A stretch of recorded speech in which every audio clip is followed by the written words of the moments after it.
ስለዚህ መበረዙ ከባይብል አሳየው ማለት ነው። አልሐምዱሊላህ አላሁ አክበር ላኢላሃ ኢለላህ። ስለዚህ መበረዙን ከባይብል አሳየው አድሚት አደረክልኝ ማለት ነው። አሉ መናፍቃን ይባላሉ እኮ ቀላቅሎ ነው። አንተ መጽሐፍ እኮ ነው በሙሴ በኤርሚያስ ዘመን ቶራህ የሚባለው መጽሐፍ ተበርዟል እያለ ነው ያለው። አው የወረዙት ነበሩ መናፍቃን ባሉ እየነገርኩ እኮ ነው። እነማን ናቸው በኤርሚያስ ዘመን የነበሩት መናፍቃን? እነማን ናቸው የነበሩት?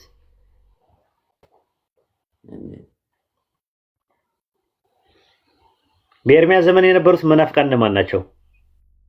እከሌ በለኝ ሳሚሻ።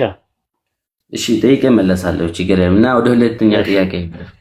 እሺ ወደ ሁለተኛው ጥያቄ ሂድ፣ ቀጥል።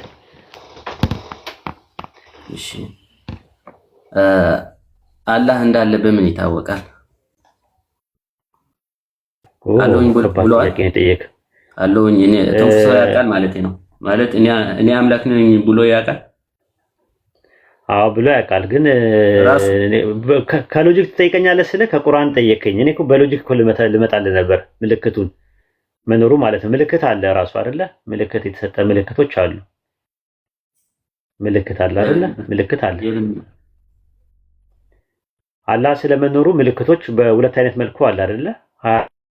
ሀያ የሚባለው ነገር በሁለት አለ ራሱ ሸሪ ተብለው ለሁለት ይከፈላሉ ማለት ነው። ምልክት የሚባለው ነገር በሁለት ይከፈላል ራሱ ማለት ነው። ምልክት የምንለው ነገር እሺ ከቁርአን አንዳንድ ራሱ ያለውን ማለት ነው። ሱረቱል አንቢያ ምዕራፍ 21 ቁጥር 25 ላይ ሱረቱል አንቢያ ምዕራፍ 21 ቁጥር 25 ላይ ከአንተ በፊት የላክናቸው መልእክተኞችን ከኔ በቀር ሌላ አምላክ የለም እና አምልኩኝ በማለት ወደ እነርሱ ወህይ የምናወርድብን ነው እንጂ ከመልእክተኛ እንድንማላክ ማለት ከኔ በቀር ሌላ አምላክ የለም ካለ በኋላ አምልኩኝ በማለት ነው የምናገረዋል። እና ማን ነው የተናገረለት ያለው? አላህ ራሱ ነው እንደዚህ ብሎ የጻፈው? ማን ነው የተናገረለት? አላህ ነው የሚናገረው። አላህ የተናገረበትን ነው የፈለከው አይደል? አላህ ለረሱል ሰለላሁ ዐለይሂ ወሰለም እየነገራቸው ነው። ይኸውልህ እዚህ ጋር ታያል። እሺ እንደነገራቸው አንተ በፊት አለ። እሱ ሌላ ሁለተኛ ጥያቄ ነው። አምሳሚሻ አንተ መጀመሪያ አላህ የተናገረበት ነው። ራሱ እኮ ነው። ለምሳሌ ኢየሱስ ክርስቶስ በቃ ስለዚህ እሱ ነው ታዲያ እኮ ህይወት መንገድ እኔ ነኝ አለ አይደል? ራሱ ኢየሱስ ክርስቶስ እኔ ህይወት ልክ እንደዛ አላህ ያለበትን ነው እኮ አላህ ያለበትን አምጣ አልከኝ። ከዛ ስሰጥ ደግሞ በምን አውቃለሁ አልክ። እንደዛ እሱ ሌላ ጥያቄ ነው።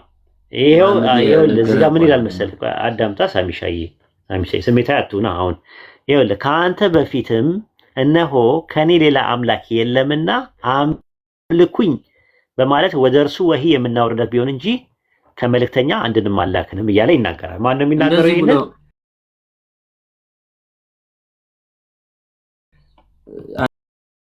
ከአንተ በፊት አንተ እያለ የሚያወራው ማን ነው? በሁለተኛ መደብ ማን ነው አንተ እያለ የሚያወራው? ግን አሁን ፈርታም እየሆንክ ነው። አሁን ጥያቄው ምንድነው? አላህ የተናገረበትን አምጣ አልክ። አሁን አላህ የተናገረበትን ሳሚሻ ተረጋጋ። አንድ ነጥብ ላይ ነው የማወራው። አባሮች መጫወት አልወድም። አኩኩሉ ያለው እዚህ ቤት አይደለም ያለው የልጅነት ነው። የበሰለ ሰው አንድ ነጥብ ላይ ብቻ ነው አተኩሮ የሚናገረው። በሱረቱል አንቢያ ምዕራፍ 21 ቁጥር 90 እና 91 ላይ ያውጣላት እዛው ላይ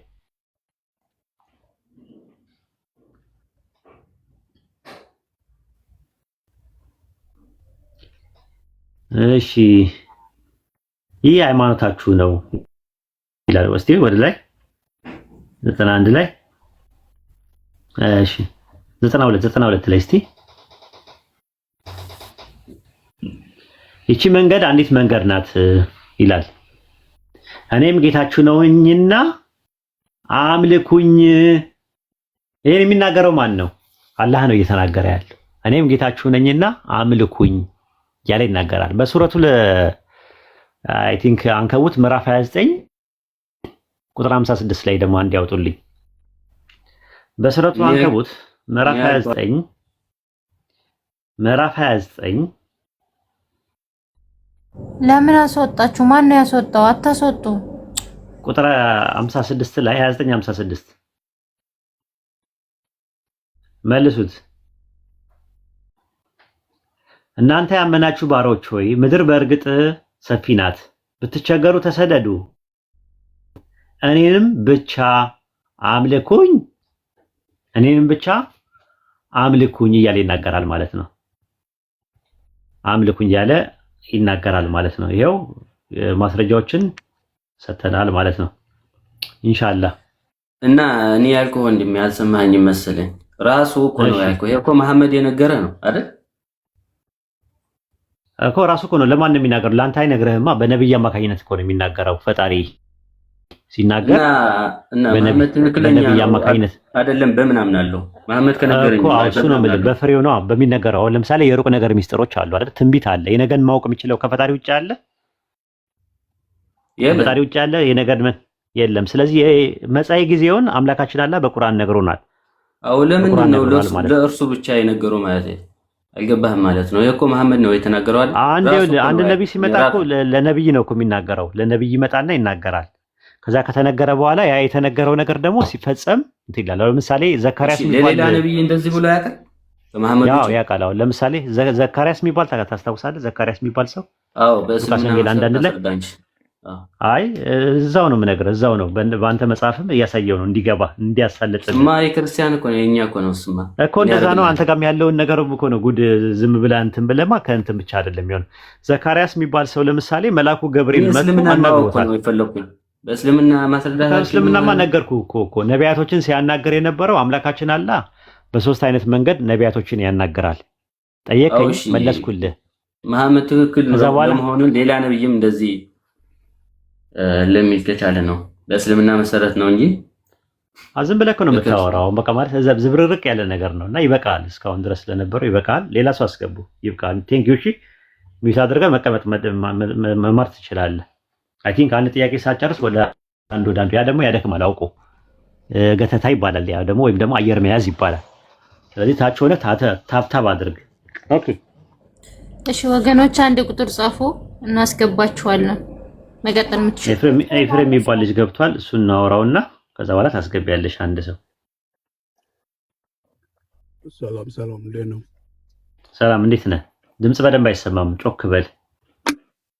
እሺ ሰላም ነው።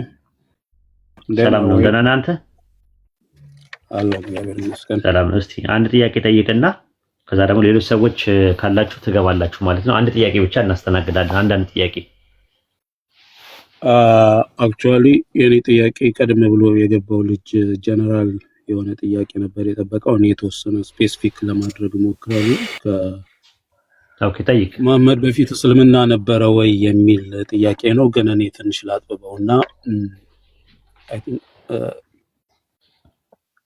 ቀደም ከሰጠው ዴፊኒሽን ልጀምር ብዬ ነው። ሙስሊም ማለት ለአንድ አምላክ መታዘዝ ወይም መገዛት ማለት ነው የሚል ዲፊኒሽን ሰጥቷል። ልክ ነኝ? ሁለት ጥያቄዎች እዚህ ላይ አሉኝ። የመጀመሪያው ለመሐመድ ካልታዘዝክ ሙስሊም መሆን ትችላለህ? አስለም የሚለውን ቃል መጠቀም አችልም። አስለም የሚለው ቃል ለአላህ ብቻ ነው። እስላም የሚለው ለአላህ ብቻ ነው የምትጠቀመው። ስለዚህ ሙስሊም አንድ ሰው ሙስሊም ሲባል ለመሐመድ ታዘዝ ሙስሊም እሱ ነው የምነግርህ። ለአላህ ብቻ የምትታዘዘው የአምልኮ መታዘዝ ኢስላም ይባላል። ከዛ በተረፈ አላህና መልእክተኛውን ታዘዙ፣ የስልጣን ባለቤቶችን ታዘዙ ይላል ቁርአን። እናትና አባትን ታዘዝ ይላል። መታዘዝ ማለት ዲግሪው ይለያያል። እኔ አንተ ልታዘዝ ይችላል። አሚሮችን ታዘዙ ተብለናል። ለምሳሌ መሪዎችን አሚር አመረ ማለት ታዘዘ ማለት ነው። አመረ ማለትና አስለመ ማለት ይለያያል። ሁለቱ የተለያየ ነገር ሊንጉስቲካሊ ልዩነት አላቸው። አረብኛ ላይ ለአላህ ብቻ በአምልኮ የምትታዘዘው መታዘዝ ኢስላም ይባላል ቃሉ። ለምሳሌ በእንትን ላይ ተከሆነ በአይ ቲንክ በሱረቱ ሀጅ ምዕራፍ 22 ላይ እንደዛ ነው አይደል? እንትን የሚለው በሱረቱ ሀጅ ላይ በሚናገርበት ሰዓት ላይ አምላካችን አላህ ምንድነው የሚለው? ሱረቱ ሀጅ ምዕራፍ 22 ቁጥር 34 ላይ አውጭለት። ወንደርፉል ጥያቄ ነው። አያው ሱረቱ ሀጅ ምዕራፍ 22 ቁጥር 34 ላይ አምላካችሁ ይላል። አያው ከታች አምላካችሁ አንድ አምላክ ብቻ ነው ይልና ለእርሱም ብቻ ታዘዙ። አረብኛው አስሊሙ ነው የሚለው አይተህ ከሆነ ይታያል። አስሊሙ አድምቅለት። አስሊሙ ታዘዙ። ስለዚህ አስሊሙ የሚለው ቃል ለአላህ ብቻ ነው የምትጠቀምበት፣ ለእርሱ ብቻ ታዘዙ ይላል። ግን መታዘዝ የሚለው ነገር ደግሞ በሌላ ሊንግዊስቲካሊ አሚርን ትታዘዛለህ፣ መልእክተኛውን ትታዘዛለህ፣ የስልጣን ባለቤቶችን ትታዘዛለህ፣ ወላጆችን ትታዘዛለህ። ዲግሪ ላይ አስተማሪ ልትታዘዙላት ትችላለህ። ያንን ደግሞ በሱረቱ ለኒሳ ምዕራፍ 4 ቁጥር 59 ላይ አውጭለት።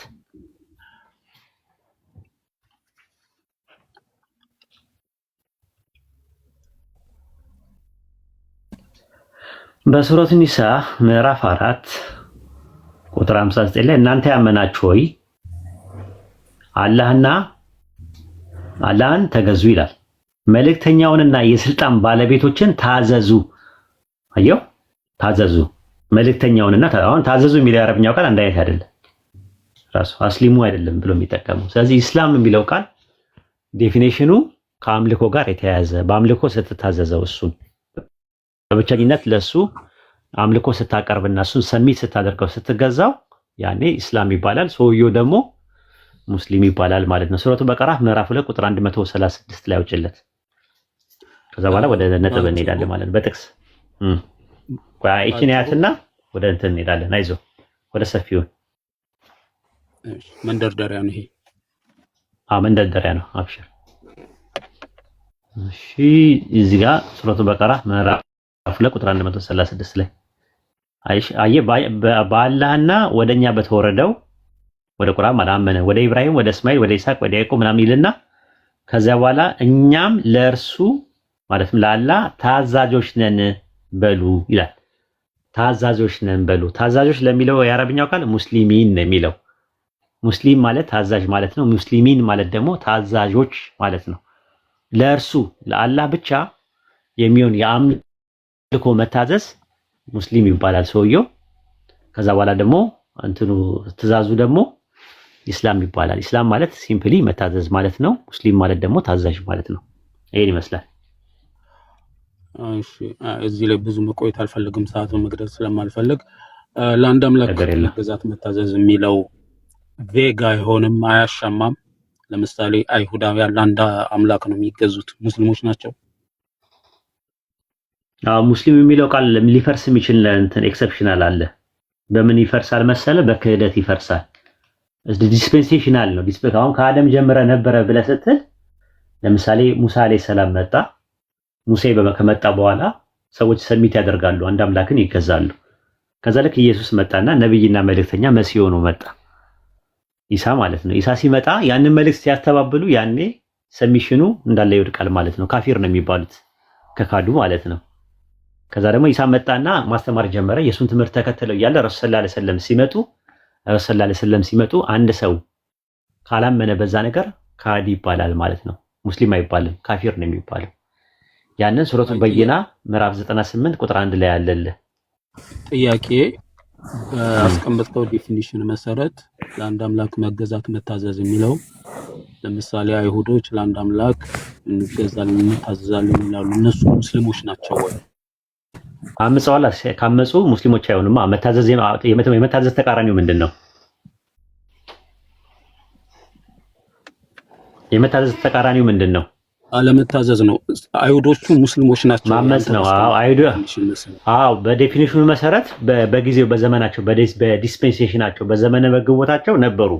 ግን ኢሳ ሲመጣ ወይም ኢየሱስ ሲመጣ ደግሞ ሳይቀበሉ አላህን ሳይቀበሉት አላህ መልእክተኛ ልኮላቸው መልእክተኛውን የመጣው መልእክተኛ ሲያስተባብሉና መልእክተኛው ባመጣላቸው ትምህርት ሲያምጹ ያኔ አማጺ ይባላሉ። ታዛዥነታቸው ይጠፋል ማለት ነው። ሙስሊም አይሆኑ። ያንን ሱረቱ በይና ምዕራፍ 98 ቁጥር 1 ላይ ይናገራል። አውጭለት። አሁን መልእክተኛን በመቀበል ባለመቀበል አይደለም ዲፊኒሽኑ። ሱረቱ በይና ምዕራፍ 98 ቁጥር 1 ላይ በመታዘዝና በማመጽ መካከል ልዩነት አለው። ሲያምጽ አንድ ሰው መታዘዙ ይፈርሳል ማለት ነው። ለአንድ አምላክ በመገዛትና በመታዘዝ ጉዳይ ነው እንጂ መልእክተኛውን ይጨምራል። አንድ አምላክ የመታዘዝ የሚመጣው በሬሌሽን ነው። ጨምር ከሆነ ቅድም እኮ ጠይቄ መልእክተኛው የሚያመጣው እኮ ነው። መልእክተኛ ሲመጣ ይኸውልህ አዳምጥ። መልእክተኛ ሲመጣ መልእክተኛ ይዞት የሚመጣው ሪሳላ አለ አይደል? መልእክት አለ። መልእክቱን አንድ ሰው መቀበል አለበት። ያንን መልእክተኛ ነው ብሎ አድሚት ሲያደርግ መልእክተኛ ከሆነ ይዞት የመጣው መልእክት ምንድነው ብለህ ትጠይቃለህ። ይሄ መልእክት ከማን ነው? ይዞት የመጣው ከማን የተቀበለው ነው ጥያቄው። ከአላህ ካልክ ከአላህ የመጣውን መልእክት አንድ ሰው ሲያስተባብል እና ሲያምጽ በዛ ነገር ላይ አማጺ ነው የሚባለው። በማን ላይ ነው የሚያምጸው? በአላህ ላይ ነው የሚያምጸው። በመልእክተኛው ላይ አይደለም የሚያምጸው። መልእክተኛውን መታዘዝ አላህ መታዘዝ ነው የሚባለው። መታዘዝ የሚባለው ሰሚሽን አይደለም። ይሄ መታዘዝ ማለት አንተ አክብሮት ለወላጆቻችን እንደምንታዘዘው ለአሚሮችም እንደምንታዘዘው ነው። በአላህ ላይ ግን የምትታዘዘው የአምልኮ ጉዳይ ነው። እሱ ላይ ካመጽ ኦልሬዲ አምልኮ ይፈርሳል ራሱ። ሱረቱ በይና ምዕራፍ 98 ቁጥር 1 ላይ እንደዛ ነው። ምንድነው የሚለው? ለሚዚነ ከፈሩ ሚን አህሉል ኪታብ ወል ሙሽሪኪን ኦኬ፣ እነዛ ይላል የመጽሐፉ ባለቤቶችና አጋሪዎች የካዱት ግልጽ አስረጂ እስከመጣላቸው ድረስ ነው የሚለው። ግልጽ አስረጁ ማለት በያኑ ወይም ደግሞ ቁርአኑ ማስረጃው እስከመጣላቸው ድረስ ካዲዎች አልነበሩም ነው የሚለው። ስለዚህ መልእክቱ ሪሳላውን ያስተባበሉ ሰዎች ካሉ እነዛ ሰዎች በአጠቃላይ ምን ይሆናሉ? ካዲ ይባላሉ፣ አማጺ ይባላሉ ማለት ነው። አመፀኛ ይባላሉ ማለት ነው። አመፀኛ ከሆኑ ደግሞ የታዛዥነት ተቃራኒ ናቸው ማለት ነው። ለምሳሌ አይሁዶች እንዳልከው ሙሳ አለይሂ ሰላም መጣ፣ ትምህርት ማስተማር ጀመረ፣ የበኒ እስራኤሎችን የእስራኤል ልጆች። ከዛ በኋላ በቃ እየታዘዙ ነበር የሚኖሩት የነበረው። ከዛ መልእክተኛ መጥቶላቸው ኢሳ ኢብኑ መርየም አለይሂ ሰላም መሲህ ሆኖ ሲመጣ የሱን ሪሳላ ሳይቀበሉ ሲቀሩ ከአላህ ዘንድ የመጣላቸውን ሲቀበሉ የአላህ መልእክተኛ እስከሆነ ድረስ ከአላህ ይዞት የመጣውን መልእክት ሳይቀበሉ ሲቀሩ አመፀኛ ሆኑ ማለት ነው። ከዛ ሙስሊም የሚለው ተርሚኖሎጂ አይሰራም ማለት ነው። ስለዚህ አንተ ዲፊኒሽንም አይሰራም ማለት ነው። እንግዲህ ነገርኩ። ምኑ እንዳለ እንደማይሰራ አልነገርከኝም። ለመሰለ የማይሰራው ለአንድ አምላክ መገዛትና መታዘዝ የሚል ዲፊኒሽን ነው እንጂ ያስቀመጥከው መልእክተኛን መቀበል ካለ መቀበል ዲስፔንሴሽናል ነው ራሱ። መታዘዙንም እንትኑም እኮ በመልእክተኛ በኩል ነው የሚመጣው አይደል? ያላህ እኮ አምልኮም እንዴት ማምለክ እንዳለብህ የአምልኮችን ሸርጡ ኢባዳ የሚባሉትን ወይም ደግሞ የኢባዳ መስፈርቶችን የምታገኘው አላህ መልእክተኛ ነብይ በመላክ እኮ ነው የሚነግረን ለኛ። ስለዚህ ነብዩን አንድ ሰው ካልተቀበለ በምን በኩል አላህ ያናገራል? እኛ ምናምነው ነብይ እየላከ ነው እንደዛ የሚያደርገው እንጂ እንደዛማ ከሆነ ኢንዲቪጁዋሊ ለኤፍሬም ለወሂድ ምናምን ነገር እያለ የሚናገረው አይደለም። ስለዚህ አንድ መልእክተኛ ሲመጣ መልእክተኛ የመጣውን መልእክተኛና ይዞት የመጣውን መልእክት መቀበል መቻል አለበት። ያ መልእክቱን ሲያስተባብል ይፈርሳል ነው። አይ ቲንክ ግልጽ ነው። ዝም ብሎ እንትን እንዳይሆን በዚህ ላይ ብዙ መቆየት አልፈልግም። ዋናው ጥያቄ እንትን ማለት ስለምፈልግ በልዩነት ብንለይ ይሻላል። አሁን 4 ጥያቄ ነው የጠየቀኝ። አንድ የመጨረሻ ጥያቄ አስተናግድና ተደጋጋሚ ነው የምጠይቀው። አንድ ጥያቄ ጠይቀህ ጥያቄው ካልተመለሰልህ እዛ ነገር ላይ አሁን ምን ብለህ ጠየቀኝ? መታዘዝ የሚለው ቃል ለሙሐመድም ይሰራል ወይ አልከኝ። አይ መታዘዝ የሚለው ኢስላሚክ ዴፊኒሽን ውስጥ በአረብኛው ላይ 2 የተለያየ ቃላት ነው የሚጠቀመው። ኢስላም የሚለው ግን የአረብኛው ቃል ከሆነ ለአላህ ብቻና ብቻ ነው የሚጠቀምበት ዴፊኒሽኑን ብዬ አነገርኩ። ከዛ በኋላ መልእክተኞችን መታዘዝ ማለት በአሚርነት ደረጃ መታዘዝ ነው ብዬ ሱረቱ ኒሳ ምዕራፍ 4 ቁጥር 59 ላይ ስሰጥህ እንደዛ ከሆነ አይሁዶች ብለህ ሁለተኛ ጥያቄ ጠየቀኝ። ምን አይነት ጥያቄ ጠየቀኝ? ሁለተኛው ጥያቄ ምንድነው? እንደዛ ከሆነ አይሁዶች በአንተ መስፈርት መሰረት አንድ አምላክን ስለሚያመልኩ ሙስሊሞች ናቸው ወይ ብለህ ጠየቀኝ። አይ እንደዛ የሚሆነው ካላመጹ ነው። ካላመጹ የሚመጣላቸው መልእክተኛ ከፈጣሪያቸው ዘንድ የሚመጣው መልእክተኛ ካልተቀበሉ ተቀብለው በዛ ከሄዱ ሰየው ምንም አይሁድ የሚለው የዘር ጉዳይ እስከሆነ ድረስ ለማንም ለሁሉም ነው እስልምና የመጣው ማለት ነው። ስለዚህ ከዚህ አንፃር ኢሳን ቢቀበሉ ወይም ደግሞ ረሱል ሰለላሁ ዐለይሂ ወሰለም የመጨረሻ ነብይ አድርገው ቢቀበሉ ኖሮ አማጺ ሳይሆኑ ወይም አመፀኛ ሳይሆኑ የሚባሉት ሙስሊም ነበር የሚባሉት፣ ታዛዥ ነበር የሚባሉት። አሁን ግን ያ ነገር በምን ይፈርስባቸዋል? አሁን የመጨረሻ መልእክት አምላክ እንገዛለን ይላሉ። እሱማ ሂንዱስትም እኮ በአንድ አምላክ የሚገዙ አሉ። አንድ አምላክ እንገዛለን ይላሉ። ስቲል አሁንም ይላሉ። እሱማ ሂንዱስትም አሉ እኮ በአንድ አምላክ የሚገዙ። ሁሉም አንድ አይነት አይደለም ሴክቱ። አንደኛ ነገር ሙስሊም ናቸው። ህንዱስ ያልካቸው ሙስሊም ናቸው። እሱ አንድ አምላክን እንገዛለን ቢሉም መልእክተኛ አልተቀበሉም። የኛ መልእክተኛ እስካልተቀበሉ ድረስ ያንን ነገር ማለት የምንችለው እስካላመጹ ድረስ ነው። መልእክቱን እስከተቀበሉ ድረስ ነው።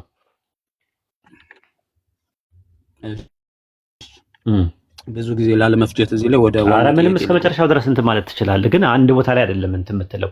መልእክቱን እስካልተቀበሉ ድረስ መልእክቱ ሲመጣላቸው ከረድ ዲስፔንሴሽናል ነው ብዬ ነበር። አላዳመጥከኝም። ዲስፔንሴሽናል ማለት ዘመነ መግቦታዊ አለ። በየዘመናቱ አምላካችን አላህ ነቢያቶችን ይልካል። ስለዚህ ዲስፔንሴሽናል በሆነ ነገር አሁን ለምሳሌ ዲስፔንሴሽን አለው። ያ ዲስፔንሴሽን ምንድን ነው ካልከኝ ሙሳ አለይሂ ሰላም መጥቶ ኢሳ እስከሚመጣ ድረስ ባለበት ዘመናት ውስጥ ዲስፔንሴሽን ነው።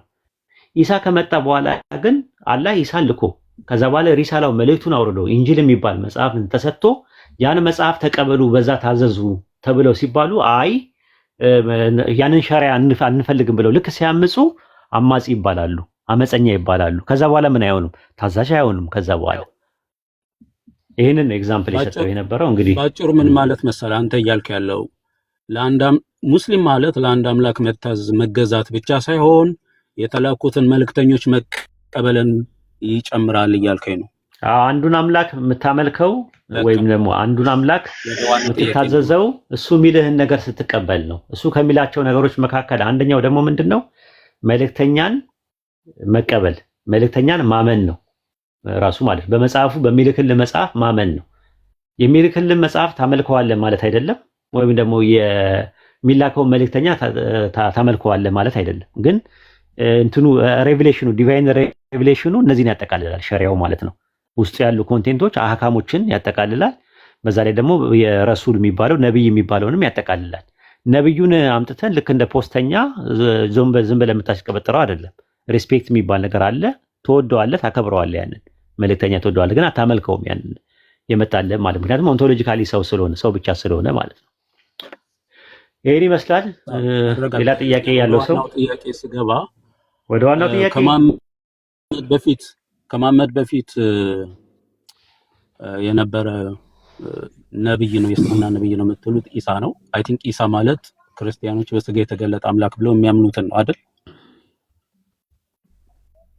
አላለቀም ጥያቄ። ስንተኛ ጥያቄ ነው የምትጠይቀኝ?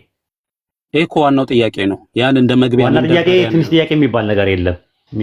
ጥያቄ የለም። ይሄ ዋናው ጥያቄ ይመልስልኝ ነው። ዋና ጥያቄ ትንሽ ጥያቄ የሚባል ነገር የለም። ጥያቄ ጠይቀሃል። ለማንኛውም እድሉን እሰጥሃለሁ። እሺ የመጨረሻ ጥያቄ ጠይቅ። ዋና አነስተኛ ጥቃቅን ምናምን የሚባል ነገር የለም። ጥያቄ ከጠየቅ አንድ ጥያቄ ነው ነበር። መንደርደሪያ ምን ነው? አንተንም ትንደረደረው እኔማ አንድ ቦታ ላይ ቆምኩት። ኢሳ ሙስሊም ነው ስትሉ ክርስቲያኖች በስጋ የተገለጠውን አምላክ ኢየሱስን ነው እያላችሁ ያላችሁት አይደል? ወይስ ሌላ ነው? በስጋ የተገለጠ አምላክ የለም። ክርስቲያኖች የሚሉትን ነው። አንተ ላታመን ትችላለህ። ክርስቲያኖች በስጋ የተገለጠ አምላክ ነው ብለው የምትሉት አይደለም። የተሳሳተው ጥንት የነበረውን በድንግል ማርያም የተወለደው የዛሬ 2000 ዓመት የነበረውን ነው። አይዲዮሎጂውን አይደለም ራሱ ማለት ነው። ለምሳሌ ኤፍሬም ስለ አይዲዮሎጂ አይደለም የጠየኩ። ወይድ አትናደድ። ኤፍሬም እየተበሳጨ ነው ስለማይታወቅ ነው። አትናደዳ። የእናንተ ምናባዊ ነው፣ እኛ ነባራዊ ነው የምንለው። ስለ አንድ ነገር ነው የምናወራው፣ ግን ያ ምናባዊ ነው። እናንተ አምላክ በስጋ ተገለጠ ስለምትሉት ምናባዊ ሳይሆን ነባራዊ ነገር ነው የምናወራው። ያ ነባራዊ ኢሳ አላህን የሚታዘዝ የነበረ ያ አላህን የሚያመልክ የነበረ ነው ብለን እናምናለን። ቀጥል። በጣም ጥሩ። ስለዚህ እንደዛ ካል ከመሐመድ በፊት እናንተ የምትሉት ያ ከ2000 ዓመት በፊት የነበረው ሙስሊም ለመሆኑ ማስረጃ አስጠኝ እስኪ። ሙስሊም ታዛዥ መሆኑን ሙስሊም ለመሆኑ ማስረጃ ወይም ደግሞ የእስልምና እምነት ተከታይ ነበር ተብሎ ሂስቶሪካሊ የተጻፈ ቴክስት ካለ ንገረኝ። ችግር የለም። ከባይብል ሰጣለሁ። ከራስ ከምታምንበት መጽሐፍ ሰጣለሁ። ሰጣለሁ። አይዞህ። ለምንድን ነው ከባይብል የምትሰጠኝ? ስለዚህ ከቁርአን ልስጥህ። ከመሐመድ በፊት ነው ያልኩት። አንተ ከባይብል ካልክማ አንተም ታምንበታለህ ማለት ነው። አዎ። ስለዚህ አሁን ምንድነው? ከየት ነው የምትፈልገው? ከየት ነው የምትፈልገው? ቆይ ከየት ነው የምትፈልገው? ኤፍሬም ከየት ነው የምትፈልገው? ብቻ ከእስልምና አስተምሮ። ከመሐመድ በፊት ካለ ከእስልምና አስተምሮ። ኦኬ። ከቁርአን ልስጥህ ማለት ነው። ከመሐመድ በፊት ቁርአን ከመሐመድ በኋላ ነው የመጣው። ከመሐመድ በፊት ካለ ከየት ነው የፈለከው? ከቁርአን በፊት ከየት ነው የፈለከው? ከእስልምና አስተምሮ። ከመሐመድ በፊት እስልምና አለ ብለን አይደል? እስልምና ይወለ ቁርአን ከረሱል ሰለላሁ ዐለይሂ ወሰለም መላክ በፊት ቁርአን ከመውረዱ በፊት በነበሩ ዲስፔንሴሽናሎች እስልምና እንደነበረ ይናገራል። ኢሳ ደግሞ ሙስሊም እንደነበረ ይናገራል። ከዛ ልስጥህ። ጥያቄ ግልጽ ነው አይደል? ከመሐመድ በፊት እስልምና ነበር ስለምትል ከሁለት ቦታ ሰጣለሁ። አዳምጠው። እስልምና ነበር ስለምትል ሚት አድርግና አዳምጥ። ከመሐመድ በፊት ሚት አድርግና አዳምጥ። ሚት አድርግና አዳምጥ። አሁን ከሁለት ቦታ ሰጣለሁ ራሱ ማለት ነው። እሺ አንደኛ ከቁርአን ልስጥህ። ሁለተኛ ነገር ደግሞ ሱረቱል ማይዳ ምዕራፍ 5 ቁጥር 116 አውጭልኝ አንድ ጊዜ። ሱረቱል ማይዳ ምዕራፍ 5 ቁጥር 116። አትበሳጭ፣ አትናደድ፣ አዳምጣው። ሱረቱል ማይዳ ምዕራፍ 5 ቁጥር 116 ላይ ጥያቄ ጠይቆ የሚበሳጭ ሰው ለመጀመሪያ ጊዜ አንተ ነው ያጋጠምከኝ ማለት ነው። ስለዚህ ተረጋግተህ ታዳምጣለህ ማለት ነው። ትጠጣለህ ይህንን ትምህርት ማለት ነው። እዚህ ጋር ምን ይላል? የመርየም ልጅ ኢሳ ሆይ አንተና እናቴን ለሰዎች እኔና እናቴን ካላሌላ አምላክ ታድርገው ያዙ ብለሃልን ሲለው እዚህ ጋር ምን ይላል? ይህ ተገቢ አይደለም ይልና አላልኩም ይልና ከእነርሱ ጋር እያለው በነፍስህ ያለውን አንተ ታውቃለህ ካለ በኋላ ቁጥር 117 ላይ እስቲያውጭው ከዛ በእነሱ ያዘዝከኝ ቃል አለ ጌታዬና ጌታችሁ አላህ ነው። አላህ ማለት ብቻ ነው እንጂ ሌላ አላልኩም። ተገዙ አምልኩ ማለት እንጂ ሌላ አላልኩም። ያዘዝከኝ ይላል። ስለዚህ ከታዘዘ ምን ነበር ማለት ነው? ሙስሊም ነበረ ማለት ነው። ከዛ ዮሐንስ ወንጌል ላይ እንግባ። ዮሐንስ ወንጌል ምዕራፍ 15 ላይ ግቢ። አሁን ወደ ባይብል ማለት ነው። እንግዲህ ከሁለት ማለት ነው። ከየት ይሰጥ አላቅም። ከየት ይሰጥ ሲባል አላቅም እያለ ነው። ከባይብል አንድ ጥቅስ ልስጠው። ዮሐንስ ወንጌል ምዕራፍ 15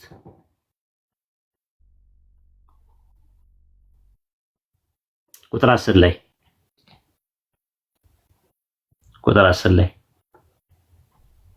ቁጥር 10 ላይ እኔ የአባቴን ትእዛዝ እንደጠበቅኩኝ በፍቅሩም እንደምኖር ትእዛዜን ብትጠብቁ በፍቅሬ ትኖራላችሁ። የአባቴን ትእዛዝ እንደጠበቅኩኛል። ስለዚህ ይታዘዝ ነበረ፣ ይጠብቅ ነበረ፣ ባሪያው ነበረ፣ ያመልከው ነበረ፣ ይጾም ነበረ፣ ይጸልይ ነበረ። የሉቃስ ወንጌል ምዕራፍ 6 ቁጥር 12 ላይ ሌሊቱን ሙሉ ወደ አምላክ ሲጸልይ አደረ ይላል። ዮሐንስ ወንጌል ምዕራፍ 4 ቁጥር 22 ላይ ደግሞ እኛ ለምናውቀው እንሰግዳለን እያለ ይናገራል። ይሰግድ ነበረ፣ ይጾም ነበር። ማቴዎስ ወንጌል ምዕራፍ 4 ቁጥር 4 ላይ ስጁድ ይወድቅ ነበረ። የተለያዩ ጥቅሶች ማሳየት ይቻላል ማለት ነውና ከዛ አንፃር ከሁለቱም ይሄን ይመስላል ማለት ነው። ከሁለቱም ሰጥቻለሁ ማለት ነው። አንደኛ ከቁርአን ሰጠው፣ ከቁርአን በፊት ደግሞ ስላልክ ደግሞ ባይብል ላይ ማቴዎስ ወንጌል፣ ዮሐንስ ወንጌል 15:10 ላይ ባለው ጥቅስ መሰረት ማለት ነው። ሌላ ተረኛ አለ? የገባ ሰው አለ? እኔ ጥያቄ አለኝ። ኦኬ ጥሩ። የኔ ጥያቄ ምንድነው? ቁርአን እንግዲህ የመጣው ከመሐመድ በኋላ ነውና መጽሐፍ ቅዱስ ኢየሱስ ክርስቶስ ከመምጣቱ ከ700 እና ከ1000 ዓመት በፊት በብዙ ነቢያቶች ኢየሱስ እንደሚመጣ ይናገራል መጽሐፍ ቅዱስ። እና የትኛውን መጽሐፍ ደግሞ ቁርአንን ጨምሮ ስለሚመጣው ነብዩ ቀድሞ ስለ ኢየሱስ መምጣት የቱ ጋር ነው የተነገረው? ምናልባት ትንቢተ ኢሳይያስ ምዕራፍ 9 ከቁጥር 6 ጀምሮ ማንበብ ትችላለህ። እስቲ ምን ይላል? አውጣው እስቲ አውጭለት።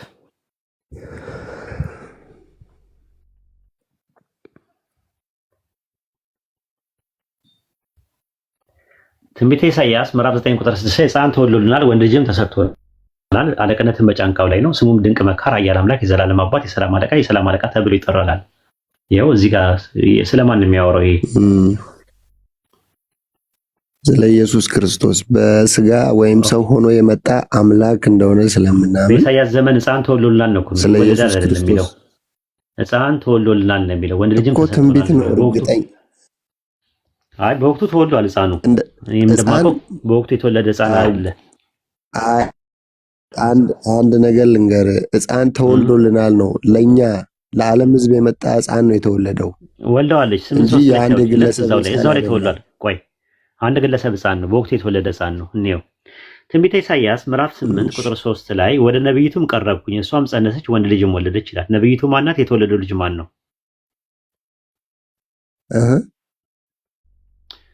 የተወለደው ልጅ ማን ነው? ነብይቱ ማናት? የወለደችው ሕፃኑ ማን ነው? ይሄ ያ እዛ ጋር ያለው እግዚአብሔር የሆነ ኃያል አምላክ የሆነ ሕፃን ነው የተወለደው። ቆይ አይ ስሙ ነው የሕፃኑ ስም ነው እንጂ እሱ ኃያል አምላክም ነው ማለት አይደለም።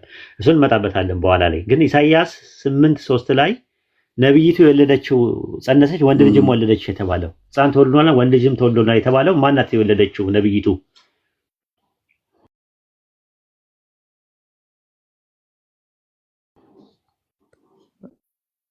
ነብይት ናታ። ማናት?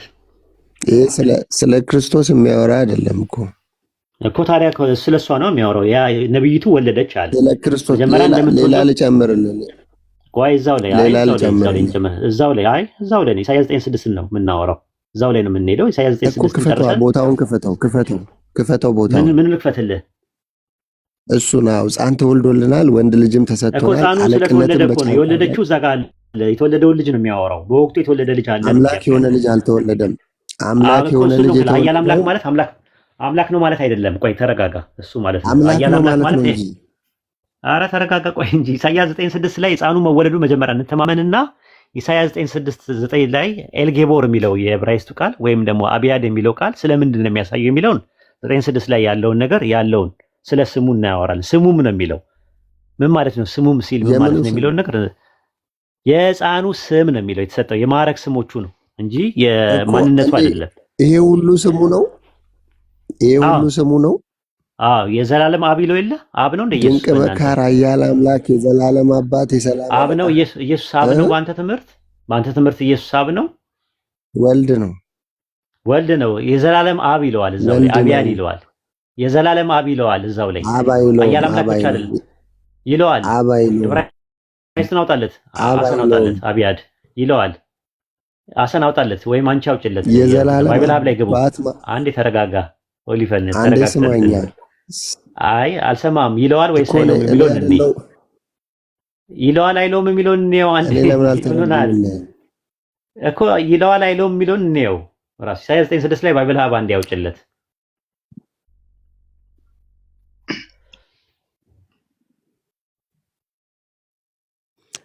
መጽሐፉ ራሱ ስላለ እሱኑ ይለዋል። የዘላለም አባት አይልም? የዘላለም አባት ይላል። ምን ማለት ነው?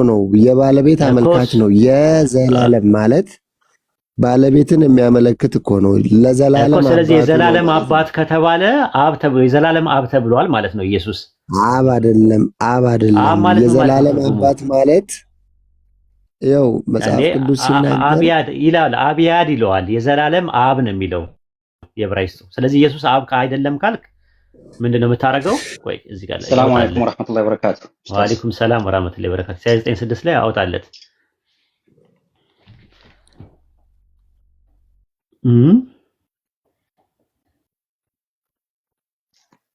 9:6 ላይ አውጥቻለሁ። አሁን እኮ የዘላለም አባት ወገናችን ተረጋጋ። ማለት መረጋጋት አለብህ። ካልተረጋጋ እንትን አይደለም። እዚህ ጋር ኢሳይያስ 9:6 ላይ ሕፃን ተወልዶና ወንድ ልጅም ተሰጥቶናል ይላልና ስሙም ይልና ፔሌ ዩኤጽ ይላል። የመጀመሪያው ፔሌ ዩኤጽ ማለት ድንቅ መካር ማለት ነው። ኤልጊቦር ኃያል አምላክ፣ አብያድ የዘላለም አብ፣ ሳር ሃም ሻሎም የሰላም አለቃ። አብያድ የሚል ነገር የለም። አብያድ የሚል ነገር የለውም ወይ? አብያድ የዘላለም አብ እኮ ታዲያ ካላወቅም ነው። ይኸው እዚህ ጋር ምን ይላል? እሺ በእንግሊዝኛ ላይ አንብበው። ምን ይላል? ማይቲ የሚለው ነው አይደለም። ማይቲ ጋር ኤልጊቦር ነው። ኤልጊቦር ማለት ኤልጊቦር ማይቲ ጋር ነው። ኤቨርላስቲንግ ፋዘር ይላል። ፋዘር በሚለው በግዕዝ አድርገው እስቲ አብያድ የሚለውን የዕብራይስጡን በግዕዝ አድርገው። ምን በግዕዝ አድርገው? ምንድነው በግዕዝ አድርገልኝ። የዘላለም እኔ የምልህ አሁን መጽሐፉን እኔ አይደለሁ ያወጣሁት። እኛ እንደምንተረጉመው ኢየሱስ ክርስቶስ እኮ ይለዋል እኮ ነው የምልህ። ኢሳይያስ 9:6 ላይ ወደ ፖይንታችን አልመጣ። ቆይ እሱን ነው እኮ የምልህ እኮ አየህ፣ ስሙ ነው የምልህ። ስሙ ነው የሕፃኑ። ቆይ ተረጋጋ ሀቢቢ፣ አንድ ጊዜ ብትረጋጋ ደስ ይለኛል። ኮምፓውንድ ናውን ታውቃለህ? በዕብራይስጥ ኮምፓውንድ ናውን ተጫፍሮ የሚመጣ ኤል ምንድን ነው? እንደዚህ ረጅም ስም ግን ስቲል የለም። እንደዚህ አለ። ይሄ አለ። አሁን ለምሳሌ ኤልያስ የሚባል ስም ታውቃለህ? ቆይ ተረጋጋ። ኤልያብ የሚባል ስም ታውቃለህ? ኤልያብ ምን ማለት ነው ትርጉሙ? አላውቅም። ኦኬ ኤልያብ ማለት አብ አምላክ ነው ማለት ነው ትርጉሙ። ኤልያስ የሚባል ታውቃለህ? ኤልያብ የሚባል አውቃለሁ። ስለዚህ ኤልያ ማለት እርሱ አምላክ ነው ማለት ነው። ያ አምላክ ነው ማለት ነው። ግን የሰው ስም ነው፣ ስሙ ነው፣ የስሙ ነው። የስሙ ነው።